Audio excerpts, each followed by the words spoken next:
Who is Brent Kopaka, and why does his name have anything to do with the Idaho 4 murders? Here is the timeline and the theories people have been discussing about Brent Kopaka and the Idaho murders. First, the confirmed timeline. The 4 University of Idaho students were murdered inside their off-campus home in Moscow during the early morning hours of November 13th, 2022. The attack happened between roughly 4 and 4:25 in the morning. A little more than 1 month later, in the early hours of December 15th, Brent Kopaka was killed during a SWAT standoff in Pullman, Washington. Police had been called after Kopaka threatened to kill his roommates.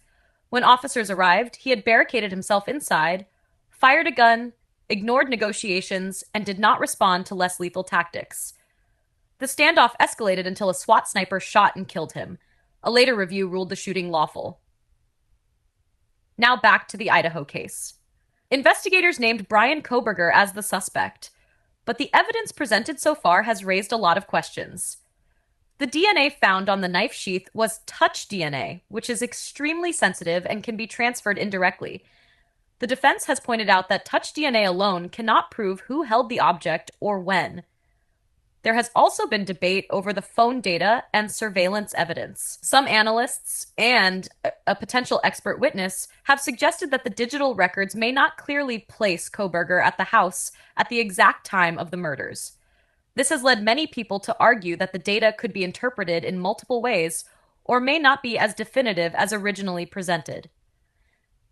Kohberger was arrested on December 30th, but the defense continues to challenge the reliability and interpretation of the evidence against him. The case has not gone to a full jury trial, so none of the evidence has been tested publicly in court.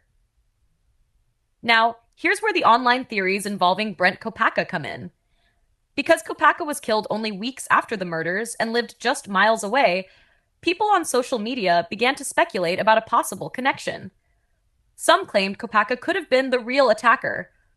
Others wondered if Kohberger might not have been the killer at all, and could have been in the area for unrelated reasons, or possibly even acting as a driver or simply passing through, while someone else committed the crime. There were also theories that Kopaka's mental state and the violent standoff suggested he might have been spiraling after the murders. Some suggested he might have believed investigators were closing in on him. But here are the confirmed facts. Law enforcement has stated that Brent Kopaka was not connected to the Idaho murders. No confirmed evidence places him at the scene, links him to the victims, or ties him directly to Kohberger. His name does not appear in official records of the murder investigation. The only things connecting Kopaka to the case in public conversation are timing and location.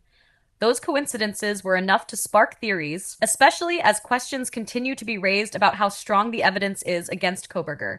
But officially, investigators have not linked Kopaka to the murders in any way. In the end, information is still coming out about this case, and every new document seems to create more questions than answers. What makes things even more unusual is the number of people who insist that Brent Kopaka and Bryan Kohberger were acquainted at some point. Whether those claims are true or not, it does raise the possibility that there may be more to this story than any of us have been told. With everything we know and everything we still don't, what do you think is really going on?